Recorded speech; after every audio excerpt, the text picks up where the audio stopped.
how did the situation that happened after Joe was removed from the property, and yours and everybody else's subsequent Airbnb cancellations were, or Airbnb reservations were canceled? How did that affect you?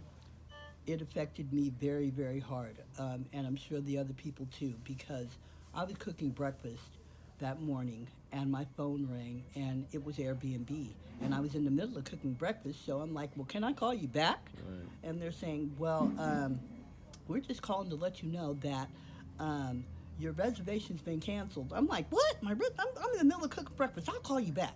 And I called them back, and they're telling me that my reservation's been canceled as of that date. This was December 18th. I said, well, my reservation is paid for until the 10th of January. So what do you mean it's canceled? They said, no, as of today, we cannot, like, what is it, where if anything goes wrong, they'll be responsible. They're not responsible for anything after today at this residence, and that I need to check out as of today. I'm like, and so what am I supposed to do? Where am I going to get money? Right. I don't have no money. You guys got all my money. Right. What am I supposed to do? Right. It's like, what are you telling me? And I got to go. Right. So I was like, I was baffled. I was so upset. I didn't know what to do. How long did they take to reimburse you? It took it it took one person. It only took them 2 days to get their money. I'm calling every day my card to see about my money, and there's never no money. Every day that I call, I had $12 and some change left on my card. Every day that I called my card to see if there was money added to my card, I had the same $12 and something on there. This went on and to where it was making me so upset that I kept calling. I was uh, texting, talking to supervisors. They were texting me back. I have all those texts and stuff still saved in my phone. I started writing them, just everything, because I couldn't understand, because they owed me $430. $430 isn't just something that isn't just, it might be pennies to them because they're a multi-billion-dollar company, but to me, that was a lot of money, and that was all the money that I had. Did and you I ever didn't get it have back? any other money, and I never got it back. Never. Never got that back. But then finally, in January, I have my card people send me all the transactions and stuff that were going on with my card.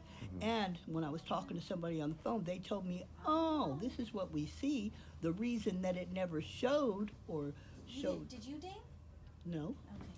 or showed you that money was being put on your card was because as soon as the money was hitting your card, that exact amount was being pulled out. So it wasn't even showing. It wouldn't even register." I said, "What? You got to be kidding me." So there's some And kind so, of of fraud course, I'm going thinking on? it's somebody from Airbnb. It's got to be, because if the exact amounts were being pulled out every time they put money, then who else could it have been? Right. So there had to be some kind of something going on with somebody from that works through Airbnb, or that has something to do with the money transfers or something, because the exact amounts they told me as soon as it was hitting my card was being pulled out, that exact amount. That's why it never showed whenever I called to see how much money I had. It never showed I had any of that money. What's your name?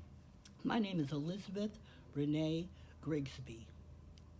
And how did you transition? What did you end up doing with no money and being basically told that you had to leave where you lived at but didn't have any money to transition to another place? What did you do in the meanwhile? The person that owned the house where I was staying was kind enough to put me out in the streets, and allowed me to stay there until I could get some money, until I got some more money. So it's like basically I stayed there for free. They didn't put me out in the streets. Airbnb basically was throwing me out in the streets. And as far as they're concerned, that's where I was. It didn't matter to them. And what was the name of that person? Neil Liggins. Well, Elizabeth, we are going to see if we can get Airbnb to hear this in person and take some action on it, even though it's been 8 to 9 months. Thank you so much.